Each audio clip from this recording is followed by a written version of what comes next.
안녕하세요. 저는 요양병원에서 홀로 요양을 하며 지내고 있는 70대 노인입니다. 무료한 일상에 심심하던 찰나 여기 계신 간호사분이 이런 채널이 있다는 걸 알려주셔서 매일같이 사연을 듣다가 저도 용기 내어 사연을 올려봅니다. 글솜씨가 워낙 서툴고 재주가 없어서 어떻게 이야기를 풀어야 할지 참으로 걱정이 되네요. 할머니의 이야기가 재미가 없을까봐 걱정이 되기도 하고요. 하지만 속안에서부터 꽁꽁 숨겨왔던 저의 지난 이야기를 속 시원히 한번 털어보려고 이렇게 한자 한자 글을 써봅니다.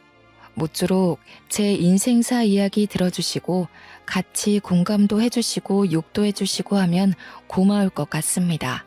인생살이가 참 더덥다지만 이렇게 혼자나마 요양을 하고 있으니 마음 한구석이 시린 건 어쩔 수 없네요. 저도 처음부터 이리 외롭게 살진 않았습니다.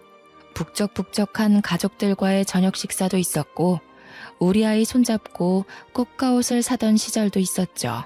왜 홀로 요양원에서 지내는지 궁금하시려나요? 그럼 지금부터 이야기를 시작하겠습니다. 저에게는 믿기지 않으시겠지만 자식이 셋이나 있습니다.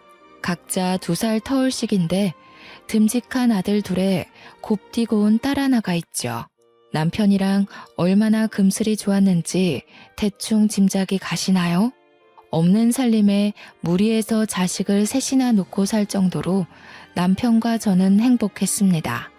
우리 배는 고라도 자식들은 항상 배가 빵빵하게 먹이면서 그렇게 살았습니다. 그래도 막내딸을 낳았을 때 우리 형편은 꽤 좋았습니다. 자식들 아프면 병원 바로 데리고 갈 수 있고 자식들이 뭘 필요로 하면 바로 사줄 수 있는 그 정도의 형편은 되었죠. 우리 첫째 아이가 10살이 되었을 때까지 우리 가족은 하루하루가 늘 행복했습니다.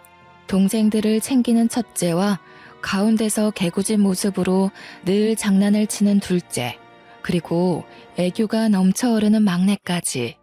하루가 이렇게 짧은가 싶을 정도로 아이들만 보고 있으면 시간 가는 줄 몰랐습니다. 우리 가족의 사이는 정말 좋았죠. 남들이 전부 인꼬 부부 사이에서 태어난 강아지 같은 놈들이라며 부러워했어요. 주말마다 웃음이 끊이지 않는 저희 집을 기웃거리는 동네 주민들까지 있었으니 말 다 했죠. 그런데 우리 가족의 행복은 평생 가지 못했습니다. 우리 첫째 아이가 10살을 맞은 그해 겨울 갑자기 남편이 심장마비로 세상을 떠나게 되어버렸죠. 아무런 예고 없이 찾아온 심장의 정지는 우리 가족들의 행복도 정지시키고 말았습니다. 아이들은 아빠의 부재를 실감하지 못했고 저는 남편의 몫까지 책임져야 하는 무거운 어깨를 가지게 되었습니다. 아빠가 멀리 일하러 간 것이라 생각하는 아이들은 밤마다 아빠와 통화를 하게 해달라며 저를 보채곤 했습니다. 그럴 때마다 아이들에게 눈에 힘을 주며 큰 소리를 내야 했던 제 심정을 다들 이해하실까요? 그때 왜 아빠를 찾는 아이들에게 좋은 말 한마디 못해주고 화를 내야만 했는지 저도 참 후회가 되네요. 하지만 그렇게 해야 아이들이 하루빨리 아빠를 잊고 제 마음을 이해해 줄 수 있을 거라 믿었습니다. 아이들 가슴에 아빠라는 존재를 꽁꽁 묻어버리게 하는 짓이라고는 생각하지 못했죠. 다행히도 심장마비로 죽었지만 보험금을 받을 수 있었고 그 보험금 몇 푼이 우리 아이들의 대학 등록금이라 생각하고 버텼습니다. 저는 첫째 아이가 10살이었지만 갓 30살을 넘긴 나이였기에 무슨 일이든 할 수 있을 거라 믿었습니다. 그때부터 저는 생계를 책임지기 위해 발빠르게 뛰어다녀야 했어요. 저에게도 안정이라는 게 필요했고 아이들에게도 현실에 적응할 수 있는 계기가 필요했기 때문이었습니다. 제가 일을 하고 바쁘게 살아야 우리 아이들도 저만큼 바쁘게 살 수 있을 거라고 생각했어요. 그 당시에 저는 세상에 혼자 남겨진 기분이었고 아이들이 은근히 짐덩어리처럼 느껴졌기 때문에 어떻게든 움직여야만 했습니다. 내가 자리를 잡아야 우리 아이들도 자리를 찾아갈 거라고 믿었던 탓이죠. 애들은 점점 크고 돈은 더 들어가니 어떻게 돈을 벌어야 하나 고민하던 찰나에 오랜 동네 친구가 저에게 땅을 사두라고 일러주더군요. 평택에 있는 땅인데 개발이 될 거라면서 저에게 미리 사둬야 싼값에 많은 이득을 볼 수 있을 거라고 했습니다. 저는 친구만 믿고 혹해서 땅을 사버렸습니다. 남편이 저와 아이들을 위해 남겨준 보험금을 탈탈 털어서 평택의 어느 땅이라 했는지 기억도 안 나는 임야를 사들였어요. 당시 평택 땅은 정말 값이 나가지 않았기에 보험금을 탈탈 털어 사면 꽤 많은 평수의 땅을 가질 수 있었습니다. 그때 땅을 직접 보고 샀어야 했는데 오랜 친구가 저의 뒤통수를 칠 거라는 생각은 하지도 못하고 땅을 구매했죠. 나중에서야 그래 나에게 땅이 있지 하는 마음에 찾아간 평택 땅은 정말 황무지였습니다. 아무것도 없는 넓은 대지. 그곳은 밭으로도 논으로도 쓸 수 없는 그냥 황무지 같은 넓은 땅뿐이었습니다. 상가를 지을래도 옆에 아무것도 없는 허허벌판에 건물 하나 있어 어디다 쓰겠습니까? 저는 허탈한 마음을 숨길 수가 없었습니다. 이게 어떤 돈으로 산 땅인데 이렇게 아무것도 없는 허허벌판이라니. 제 마음처럼 공허함만 가득할 뿐이었죠. 당장 생계를 꾸려야 할 돈을 털어 땅을 샀으니 제 수중에 돈이 얼마나 있었겠습니까? 남편과 함께 무리해서 구한 집을 팔 수도 없는 노릇이었기에 저는 바로 동네의 구직자리를 알아보았습니다. 저희 동네에는 큰 시장이 하나 있었는데 그곳에 상인들을 대상으로 하는 배달 전문 식당이 하나 있었어요. 그곳은 홀 테이블은 4개밖에 없고 전부 배달 장사를 하는 곳이었습니다. 저에게는 어쨌든 돈이 필요했고 조금이라도 더 월급을 주는 곳에서 일을 하고 싶었기 때문에 물불 가리지 않고 그 식당에 취직을 했습니다. 식당 사장님은 손이 빠른 저를 좋아하셨고 저는 목이 수그러드는 것도 잊은 채 머리에 백바늘이고 시장 곳곳을 배달했습니다. 시장에 나무를 파는 할머니도 건어물을 파는 아저씨도 모두 저를 안타깝게 생각하셨지만 좋았어요.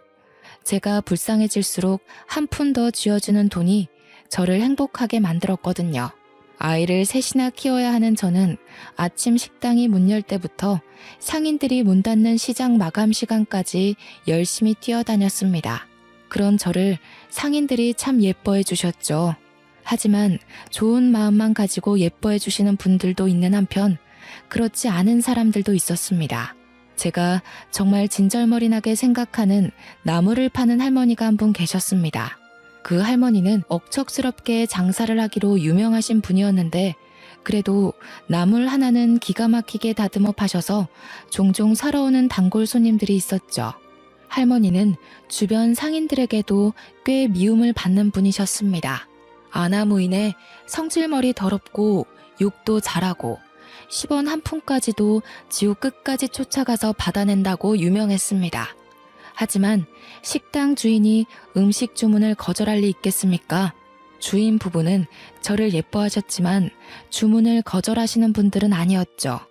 그 할머니 역시 저에게 바라는 게 있어 매번 주문을 하고 저를 기다리셨습니다. 저는 할머니의 나물가게 배달 가는 일에 세상에서 제일 힘들고 지치는 일이었죠. 그 이유는 바로 할머니에게는 지체장애가 있는 아들이 하나 있었는데 무려 저보다 16살이나 많은 사람이었습니다.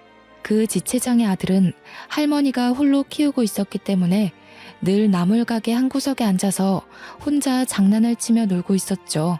집에 두고 다닐 수가 없어 나물가게에 데리고 다닌다며 저한테 쓱 들이미시는데 제가 얼마나 놀랐는지 몰라요. 자네 애가 셋이나 딸린 과부라며? 우리 아들이 정신이 좀 어려서 그렇지 아주 듬직한 놈이야. 지 마누라 생기면 아주 마누라만 졸졸 쫓아다닐 놈이라고. 등치만 컸지 정신이 딱 자네 아이들하고 비슷할 것 같은데 애 하나 더 키워보는 셈치고 우리 아들이랑 살아보는 게 어때? 내가 나물 팔아서 건물도 올린 거 알지? 저는 너무 놀래서 아니라고 손사래를 쳤지만 나물 파시는 할머니는 그런 저에게 부끄러워하지 말라면서 자기 좋을 대로 생각하셨어요. 아무리 제가 애가 셋이 딸린 과부라도 그렇지 어떻게 지체장애가 있는 아들까지 돌보라며 데려가라는 말을 할 수 있겠습니까? 저는 저를 무시한 것뿐만 아니라 본인 아들을 짐덩이로 생각하는 할머니를 피해 다닐 수밖에 없었습니다. 그런데 문득 제 가슴에 그런 비수가 꽂히더군요. 제가 저의 아이들을 짐덩이로 생각했었다는 그런 비수요. 저에게 꾸준히 나물 할머니는 재혼 이야기를 꺼내셨고 결국 저는 남편이 아직도 그립고 아이들이 있어서 생각 없다고 딱 잘라 이야기했습니다. 하지만 할머니는 그 이야기조차 못 들은 척 하시면서 저에게 계속해서 아들을 들이미셨습니다.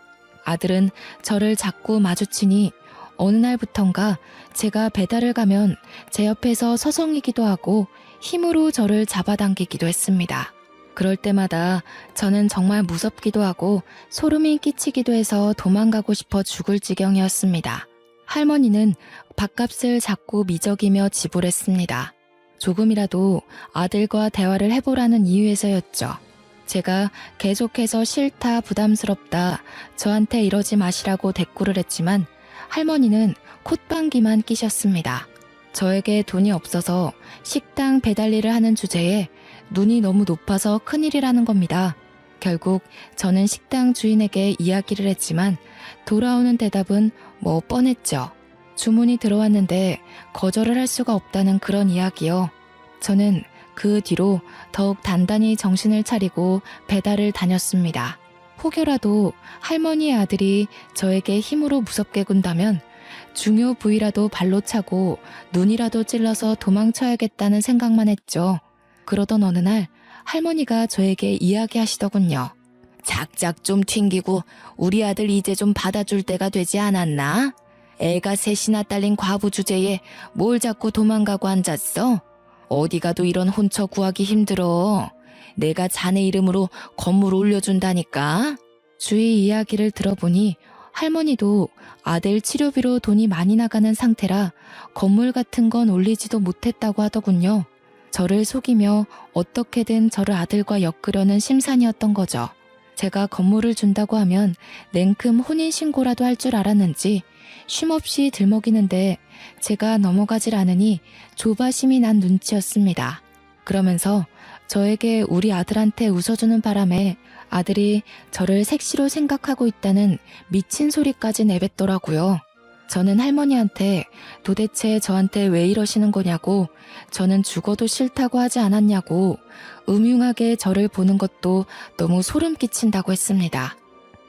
제가 큰 소리를 내면서 거절하자 지체장애가 있는 아들은 힘껏 수그러들고 할머니는 씩씩거리면서 저한테 소쿠리를 던지시려고 했어요. 그때 옆 가게에 있던 건어물 가게 사장님께서 할머니한테 소리를 질러주셨습니다. 할매, 노망 났어? 왜 자꾸 싫다는 사람한테 저 등신을 들이밀어? 할매나 평생 저 등신 수발 들면서 살아. 애꿎은 사람한테 자꾸 떠넘기려고 하지 말고. 나물 할머니는 말 다 했냐며 건어물 가게 사장님과 싸우려고 하셨습니다. 저를 은근히 흘겨보시면서 애 셋이나 딸린 거 받아주겠다는데 모조리 고기 한 척 튕기고 앉아있냐고 하시더군요. 건어물 가게 사장님은 저에게 욕받다며 그냥 무시하고 가라고 저한테 최대한 배달을 오지 말라고 했습니다. 그게 제 마음대로 되는 건 아니지만 알겠다고 하고 떠났죠. 한 3일 정도 정말 주문을 하지 않던 나물 할머니가 갑자기 주문을 하셨더라고요. 사장님은 저에게 무척이나 미안해 하셨지만 그래도 일이니 어쩌겠어요. 평소에도 제가 나타나면 어떻게든 저를 끌고 가려고 했던 할머니와 은근히 제 옆을 빙빙 도는 아들 때문에 걱정이 됐지만 그래도 용기 내서 갔습니다. 세상에 더러운 일이 얼마나 많은데 그깟 결혼 좀 들이댔다고 내가 배달을 피해서야 되겠나 하는 마음이었죠. 주변 상인분들도 더러 저를 도와주셨기 때문에 걱정하지 말자는 생각으로 할머니 가게에 도착을 했습니다. 할머니는 화장실을 가신 건지 소쿠리 안에 음식값이 들어있었습니다. 저는 돈만 챙기고 음식을 내려놓고 나오려고 했는데 할머니 아들이 제 옆에 불쑥 나타나더니 저를 힘으로 막 끌고 가는 것이 아니겠어요.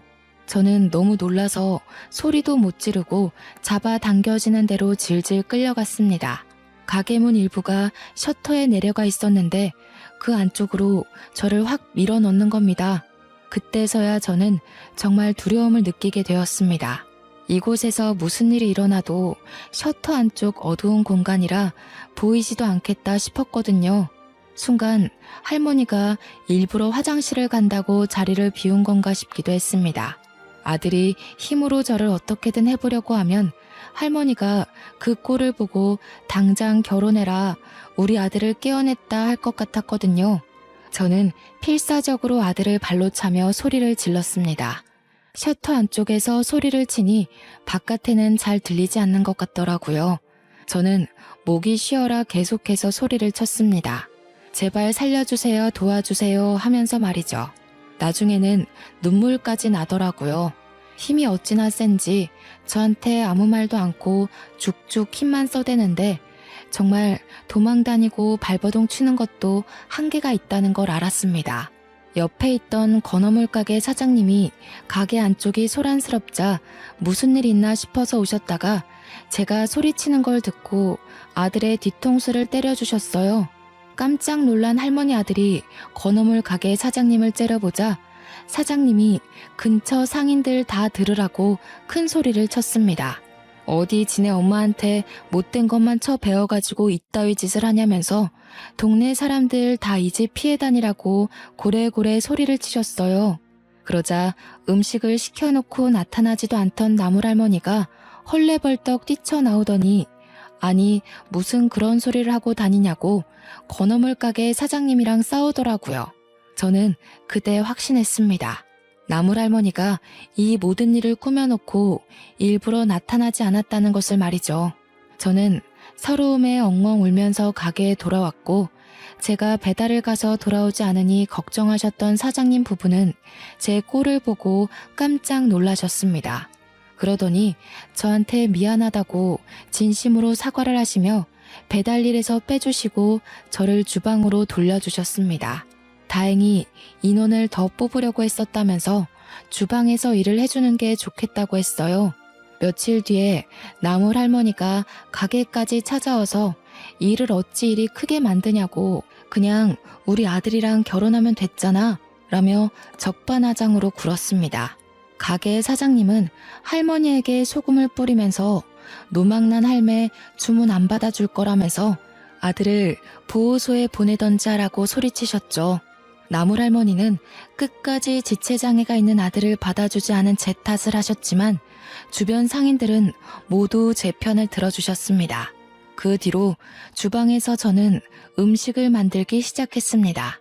처음에는 외워야 할 레시피가 너무 많아서 힘들었지만 적응되니 안 보고도 술술 만들어낼 수 있겠더라고요. 식당 일이 끝나면 항상 남은 반찬들을 싸주시는 사장님 부부 덕에 애들 먹일 반찬과 밥을 넉넉히 챙길 수 있었습니다. 아이 셋을 키우느라 힘들지 하시면서 간혹 고기도 몰래 내어주실 때는 정말 제가 인복이 있는 사람이구나 하는 걸 느낄 수 있었죠.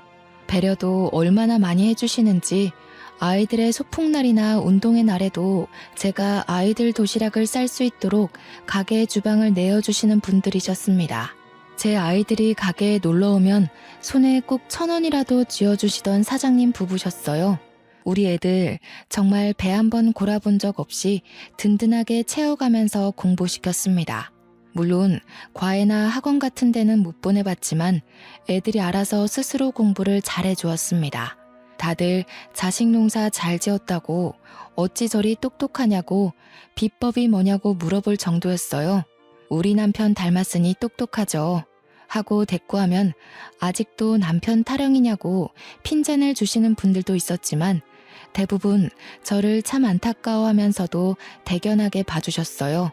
시간이 흐르고 흘러도 저는 항상 제자리를 지키며 음식을 만들었습니다. 적어도 우리 막내가 20살이 될 때까지만이라도 일을 해야 밥을 마음껏 먹일 수 있을 텐데 하는 마음에서 버텨냈어요.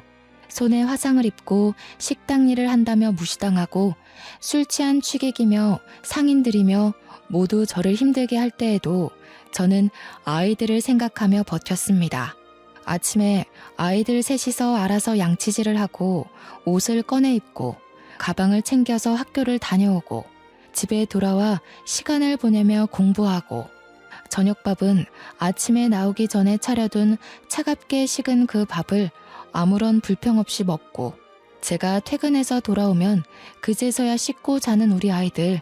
너무 일찌감치 세상을 알아버린 탓에 철이 들어버린 아이들을 생각하면서 눈물도 꾹 참아내며 버텼습니다.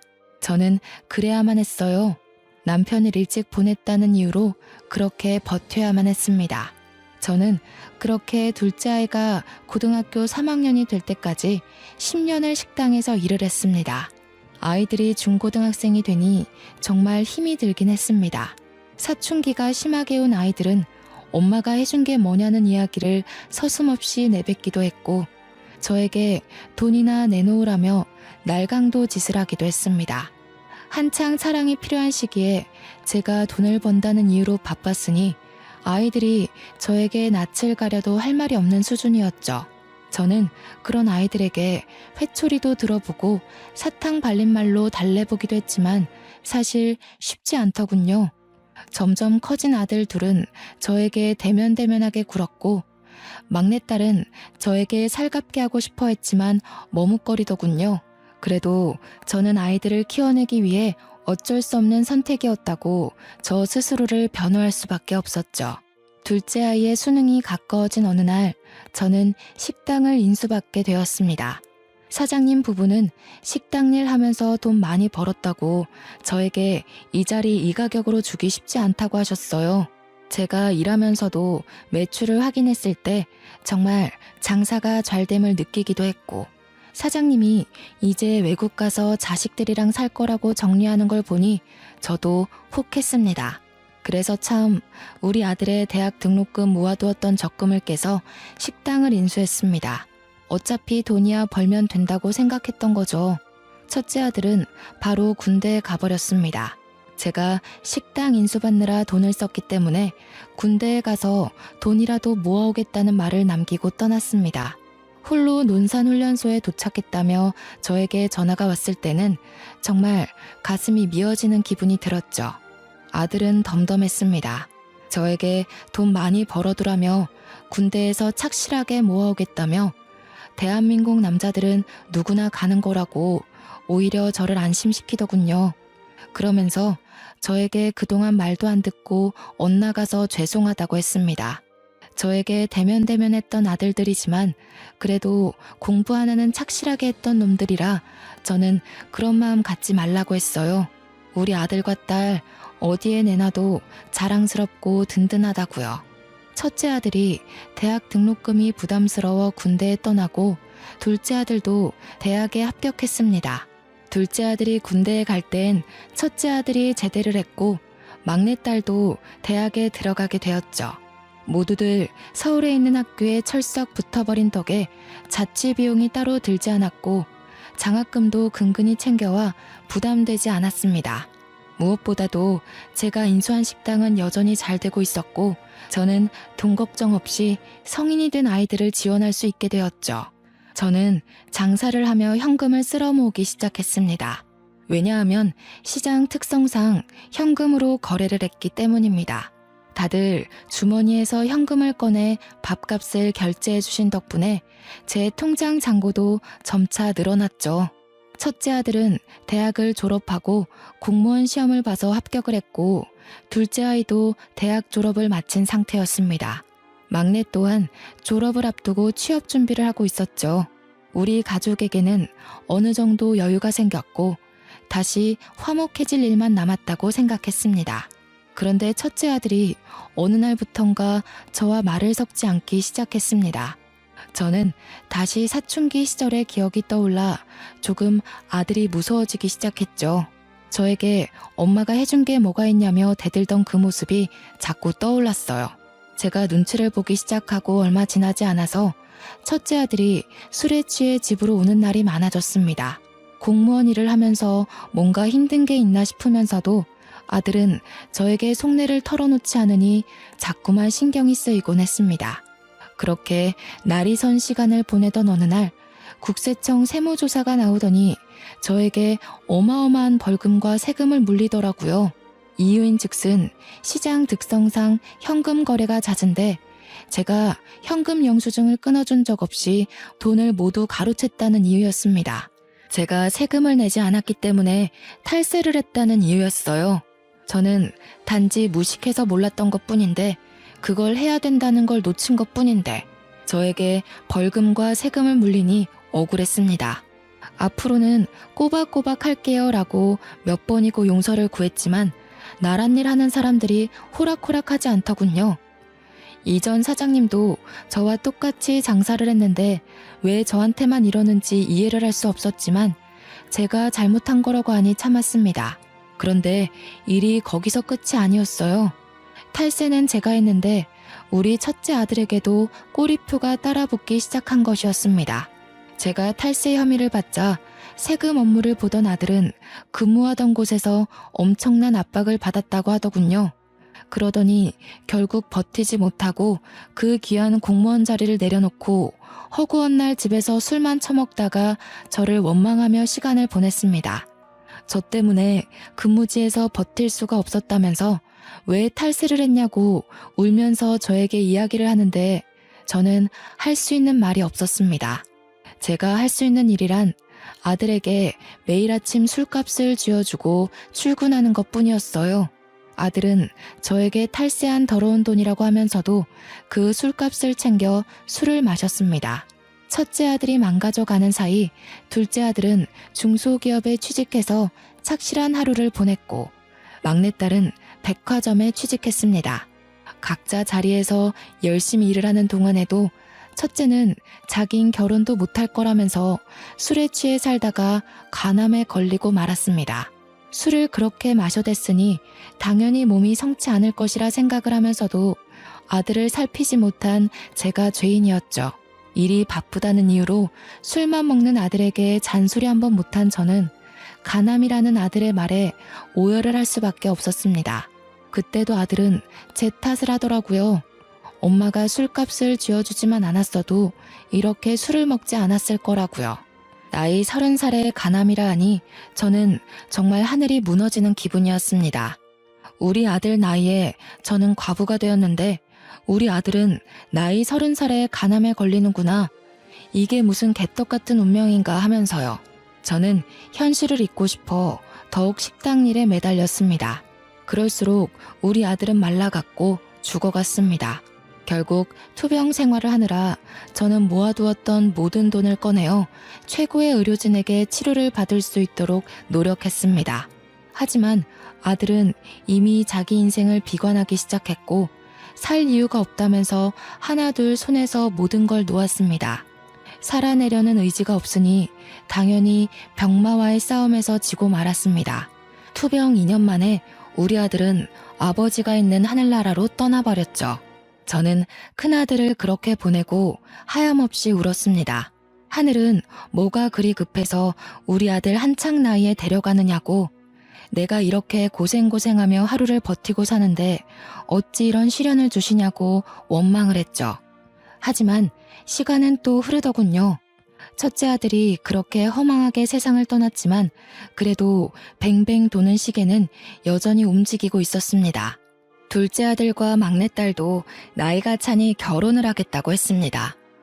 저는 첫째 아들이 죽은 것이 마음속 깊이 상처로 남았지만 며느리도 생기고 사이도 생기니 다시 일어날 수 있었습니다. 새 출발을 한다는 마음으로 살아보기로 결심했죠.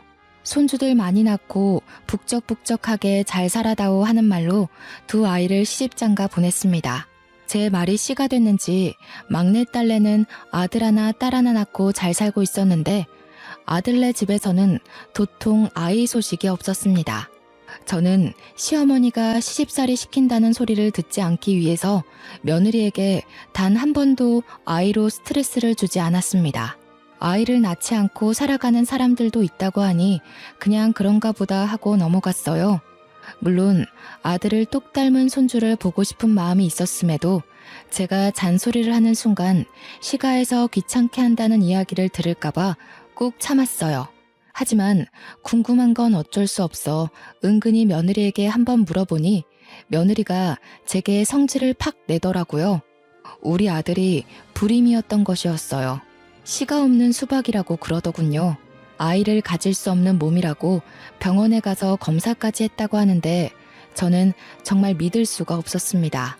우리 아들이 불임이라는 소리는 정말 첫째 아들이 간암이라고 선고를 받았을 때랑 비슷한 충격을 저에게 주었습니다. 어찌하여 시간이 흐를수록 저에게 이런 시련만 닥쳐오는지 믿을 수가 없었습니다. 며느리는 저에게 아들이 불임이라 요즘 관계가 소원하다고 하더군요. 제가 하는 모든 게 다 간섭 같고 귀찮다고 했어요. 저는 그런 며느리에게 아무 말도 해줄 수가 없었습니다.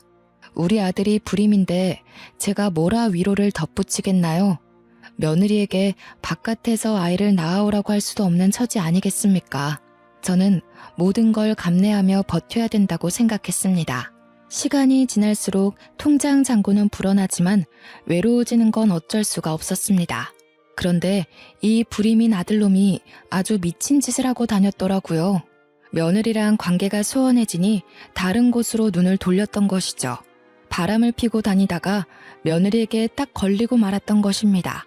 지 말로는 씨 없는 수박이라 바람을 펴도 들킬 일 없을 거라고 생각했다며 변명을 하는데 정말 이게 제가 알던 아들이 맞나 싶었습니다. 어떻게 그런 이유로 바람을 필 수가 있습니까? 며느리는 아이도 못 가지는 걸 받아들이면서 살고 있었는데 며느리가 몇 개월을 단단히 벼르고 있었는지 증거 자료까지 아주 빼도 박도 못하게 준비를 했더군요. 결국 아들은 집에서 쫓겨나고 저희 집으로 오게 되었습니다. 바보 천치 같은 놈을 저는 어쩔 수 없이 받아줄 수밖에 없었죠. 아들이 저희 집으로 오고 며칠 지나지 않아 소장이 날라왔습니다. 이혼 소송에 위자료까지 싹 물어주고 재산 분할까지 해주고 나니 아들은 빈털터리가 되었습니다. 그 와중에 며느리는 아들과 바람핀 여자에게 상간녀 소송까지 걸었더군요. 어느 날 모르는 여자가 집에 찾아와 저에게 상간녀 소송에 걸렸다고 해서 알았습니다. 저도 당신 아들이 유부남인지 모르고 속아서 만났던 거예요. 제가 왜 상간녀 소송에 걸려야 하는지, 이 돈을 물어내야 하는지도 모르겠거든요. 저도 사기당한 거니까 당신 아들이 돈 물어내게 하라고요. 그러면서 저에게 소송에서 졌다고 돈을 물어내라는 판결문을 확 던지는데 눈이 돌아버릴 것 같았습니다. 어디 유부남이 총각 행세를 하고 여자를 꼬시고 다닌단 말입니까? 저는 아들이 정말 미친놈처럼 보였습니다. 아들은 결국 상간녀에게 돈까지 쥐어주고 말았죠. 덕분에 빈털터리가 되었습니다. 저는 이 꼴이 어딘가 익숙했습니다. 우리 첫째 아들 생각이 나더라고요. 그래서 둘째에게 이야기했습니다. 절대 술은 먹지 말라고. 너네 형 생각해서 술은 먹지 말라고 했습니다. 하지만 그게 쉬운 일은 아니었습니다. 아들과 며느리는 같은 회사에서 만나 연애를 하고 결혼을 했던 터라 아직도 같은 회사에 다니고 있었거든요. 미리 준비했던 며느리는 남편이 불륜을 저질렀다는 사실을 회사에 이야기했고 결국 아들은 회사에서도 쫓겨나고 말았습니다. 모든 걸 다 잃어버린 아들은 망연자실할 수밖에 없었죠. 퇴사 명령을 받고 퇴직금 몇 푼 챙겨 나온 아들은 집 밖으로 나오길 거부했습니다. 저는 아들에게 식당 일이라도 도우며 살라고 했지만 아들은 들은 척도 하지 않았습니다. 저에게도 그리 힘들었던 시절이 있었기에 아들 스스로 알을 깨고 나오기를 기다려주기로 마음을 먹었죠. 딸은 그때까지도 백화점에서 여전히 일을 하고 있었는데 애를 둘이나 낳고 워킹맘으로 사는 게 쉬운 일이 아니라며 고민을 하고 있었습니다. 큰아들이 죽은 지 1년도 지나지 않아 둘째까지 사고를 친 마당에 막내딸이 저에게 돈을 빌려달라고 하더군요. 저는 이미 탈세 때문에 세금을 나눠서 내고 있었던 중이라 큰 돈을 내어줄 만한 상황이 되지 않았습니다. 그래서 딸에게 솔직하게 이야기해라. 얼마가 필요하고 어떤 일 때문에 그러냐고 물어봤습니다. 딸은 우물쭈물하면서 저에게 실토했죠. 사실은 남편 몰래 빚이 좀 있어서 그래요. 돈 좀 빌려주세요. 아니, 사위 몰래 빚을 질 일이 뭐가 있어. 사위가 돈을 안 벌어다 주는 것도 아니고 애들 키우면서 빠듯한 것도 아니지 않니? 엄마, 그냥 돈 좀 빌려주면 안 돼요? 엄마 현금 쓸어 담는다고 소문났던데 그거 세금도 나눠서 내는 거잖아. 나 진짜 급하단 말이야. 뭐 때문인지 정확하게 모르는데 내가 다짜고짜 빌려줄 순 없다. 백화점에서 일하면서 명품을 얼마나 많이 보는지 알아요? 다들 하나씩 백 하나 들고 있는데 나만 없더라. 그게 너무 초라해서 몇 개 샀어. 근데 돈이 없어서 대출 받아서 샀어. 됐어? 딸이 하는 말은 정말 충격적이었죠. 사치의 눈이 멀어서 대출을 받아서 명품백을 샀다는 것이었어요. 그것도 몇 개씩이나요. 저는 그게 변명인 걸 알았지만 잔소리할 경황이 없었습니다. 남들과 비교해대며 그들은 하나씩 있는데 나만 없어서 샀다는 말 자체가 너무 어이가 없고 믿기 힘들었습니다. 그들은 그들의 형편대로 맞춰서 사는 것이고 너는 너대로 살아야지 라고 말하고 싶었지만 딸아이는 이미 잔뜩 흥분해 있는 상태였어요. 그러면서 저에게 딱 5천만 원만 빌려달라고 하는 겁니다. 내가 5천만 원이 어디 있니? 네가 산 명품들 팔아서 갚으면 되겠구나. 그러니까 저한테 가방을 어찌 파냐며 팔아도 그값 안 나온다고 팔아봐야 반값이라고 저한테 울면서 읍소를 하는 겁니다. 5천만 원만 빌려주면 아무 일 없었다는 듯 살 수 있다고 하면서 제발 한 번만 도와달라고요. 그러자 옆에 있던 아들이 셀쭉 입을 내밀면서 막내한테 5천만 원 주면 자기한테도 줘야 하는 거 아니냐고 말을 덧붙이더군요. 저는 화들짝 놀라 아들을 쳐다보았습니다. 그러자 저한테 막내만 5천만 원 주면 자기는 소송을 걸겠다고 큰 소리를 치는 게 아니겠어요. 그러더니 둘이 싸우기 시작하더군요. 제가 늙으면 누가 모실 것 같냐고 하면서 서로 돈 내놔라 하면서 싸우는데 그때 제 나이가 60을 넘겼을 때입니다. 둘째 아들이야 제가 데리고 산다 치지만 막내딸은 자식도 둘씩이나 있고 아직 유치원 다니는 애들이니까 마음에 걸려서 둘째 아들 몰래 딸에게만 돈을 빌려주었습니다. 그런데 아들이 제 통장을 우연히 확인했고 이체 내역을 보더니 유산 상속한 거냐고 노발대발 저에게 화를 내면서 난리를 치더군요. 자기한테도 5천만 원을 줘야 공평하다는 이야기였습니다. 저는 이미 딸을 도와준 것도 모든 걸 다 털어져 준 것이었는데 그러더니 아들이 저에게 그 식당 이제 장사 안 되지 않냐고 벌써 몇십 년이나 된 곳인데 리모델링 하나 안 해서 낡아 빠지지 않았냐고 하더군요. 요즘 전통시장이 얼마나 발전하고 있는데 아직도 그런 한밭집을 운영하고 있냐 하는데 아들 말이 틀린 게 하나 없더라고요. 시장도 현대화됐고 젊은 애들도 많이 오는데 저는 사장님에게 물려받은 그 모습과 다를 게 전혀 없는 모습으로 장사를 하고 있었습니다. 아들은 제가 흔들리자 저에게 가게를 팔아버리라고 종용했습니다. 그러더니 판돈으로 자기 사업을 할 수 있게 도와달라고 하더군요. 저는 고민하던 와중에 그 자리를 탐내는 사람을 알게 되었고 권리금까지 두둑하게 챙겨서 가게를 정리했습니다. 가게를 정리하는 시원섭섭한 마음이 드는데 속도 모르는 아들놈은 좋다고 잘 팔았다고 돈 잘 챙겼냐고 하더군요. 아들이 저에게 사업 자금을 빌려달라 계속 이야기를 해댔고 저는 귀가 아파 결국 5천만 원을 빌려주기로 했습니다. 근데 저한테 무슨 서류에 사인을 해달라고 하더군요. 그래서 이게 무슨 서류냐 하니 제가 아들에게 돈을 빌려주었다는 각서 같은 거라고 했습니다. 차용증 같은 거라고 걱정 말고 사인을 좀 해달라고 하길래 딸과 다르게 아들은 정말 갚을 생각인가 싶어서 사인을 해주었습니다. 그렇게 아들은 사업을 시작했고 엄청나게 바쁘게 지냈습니다. 그렇게 또 시간이 흐르고 평온한 노후를 보내던 어느 날 집에 갑자기 사람들이 쳐들어오더니 내 남편과 함께 마련한 집에 빨간 딱지를 붙이더라고요. 알고 보니 아들이 저에게 사인하라 했던 그 서류가 차용증이 아닌 보증 서류였던 거였죠. 미친놈이 사업보증으로 절 세우고 돈 다 해먹고 잠수를 타버린 겁니다. 제 연락도 받지 않고 말이죠. 집은 결국 경매로 넘어가고 오갈 곳이 없어져서 저는 딸네 집으로 향했습니다. 딸 집 앞에서 벨을 누르니 저한테 여긴 왜 왔냐고 묻는데 가슴이 철렁하더라고요. 갈 데가 없어서 왔다고? 오빠한테 보증을 서줬다고? 근데 왜 나를 찾아와, 엄마? 돈은 오빠한테 해주고 빚 남으니까 나한테 온 거야, 지금? 무슨 소리를 하는 게야. 내가 너한테도 5천만 원 해줬잖아. 장모님, 아내한테 5천을 해주셨다고요? 그런 말 없었는데? 야, 그 돈 다 어디 갔어? 나는 왜 몰라? 아니, 엄마, 그걸 여기서 말하면 어떡해? 그러면서 둘이 싸워대는데 정말 답도 없었습니다. 둘이 실컷 싸우더니 사위가 저한테 모실 수 없으니까 나가세요 하고 저를 쫓아내더군요.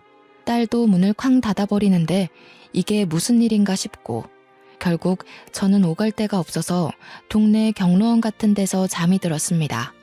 다음날 아침에 일찍부터 온 주민센터 직원이 저에게 여기서 뭐 하시냐고 하길래 부끄러워 도망치려 했습니다. 그러자 저에게 갈 데가 없으시냐면서 노인 쉼터라는 곳을 소개시켜 주었습니다. 저처럼 자식들에게 버림받고 오갈 데가 없는 할머니들이 지내는 곳이었어요. 그곳에서 저는 6개월을 지냈습니다. 하지만 자식들에게는 연락 한 통 오지 않았습니다. 모든 걸 포기하고 살던 그때 TV 뉴스에 평택에 신도시가 들어온다고 뜨는 게 아니겠습니까? 땅값이 어마어마하게 올랐다고 앵커가 떠들어대는데 제 귀에 들려오는 건 10배 이상의 차익뿐이더군요. 저는 바로 평택으로 가서 부동산을 죄다 뒤졌습니다. 제 땅이 딱 신도시 아파트가 들어오는 알박기 자리라고 시세보다도 더 많이 받을 수 있다고 하더군요. 저는 바로 큰 건설업체 대표와 미팅을 하게 되었고 엄청 비싸게 그 땅을 팔아치울 수 있었습니다. 돈이 생긴 저는 바로 제 이름으로 되어 있는 빚을 갚고 남편과 함께 살았던 그 집을 찾아올 수 있었습니다. 그래도 수중에 10억 이상이 남더라고요. 제가 빚을 갚은 걸 어찌 알았는지 그제서야 아들이 저에게 연락이 오더니 돈 좀 달라고 하길래 저는 누구시냐고 했습니다. 저는 아들 없다고 하니 저에게 거품을 물고 달려드는데 바로 경찰에 신고를 해버렸어요. 노인을 괴롭힌다고 신고를 하고 났는데 주민센터 직원이 제가 몇 개월을 쉼터에서 버틴 것까지 증언을 해주어서 경찰은 제 편을 들어주었습니다. 보호자로 딸을 불러주었는데 딸이 무슨 일이냐고 귀찮다고 소리치는 와중에 아들이 딸한테 우리 엄마 돈 생겼다고 말했는지 갑자기 돌변을 하더군요. 엄마 돈 생겼어? 와, 엄마, 이제 내가 엄마 모시고 살게. 그동안 내가 좀 철이 없었지? 엄마는 다 이해해줄 수 있잖아. 저는 소름 돋아서 그간 있었던 모든 일을 경찰에게 이야기하고 접근 금지 요청을 했습니다. 덕분에 한 달 동안 접근 금지 처리를 받게 되고 주민센터 직원의 도움을 받아 그 한 달 동안 모든 걸 정리했습니다. 저는 요양원에서 죽을 때까지 지낼 돈을 빼고 전부 노인 쉼터에 기부를 했습니다. 저처럼 소외받는 노인들을 위해 써주십사 부탁을 드렸죠. 그게 주간지 기사에 실리자마자 아들, 딸 둘 다 눈이 돌아서 저한테 연락이 오더라고요. 저는 바로 휴대폰 번호도 바꾸어버리고 제 주소를 열람할 수 없도록 금지 신청까지 모조리 다 해치웠습니다. 그래서 저는 지금 연고도 없는 동네로 내려와 요양원에서 지내면서 요양보호사들이랑 수다도 떨고 만들기도 하고 퍼즐도 하며 그렇게 시간을 보내고 있습니다. 자식 새끼들 열심히 키워봐야 소용없더라고요. 물보다 피가 진하다고 하지만 저는 지금 제 옆을 지켜주는 요양보호사들과 간호사 그리고 간간히 찾아오는 주민센터 직원이 훨씬 가족 같고 편합니다. 끊어내야 할 땐 빠르게 끊어내는 게 정답인 것 같습니다. 날이 추워지는 마당에 모쪼록 감기 조심하시고 평온한 나날 보내시길 바랍니다. 감사합니다.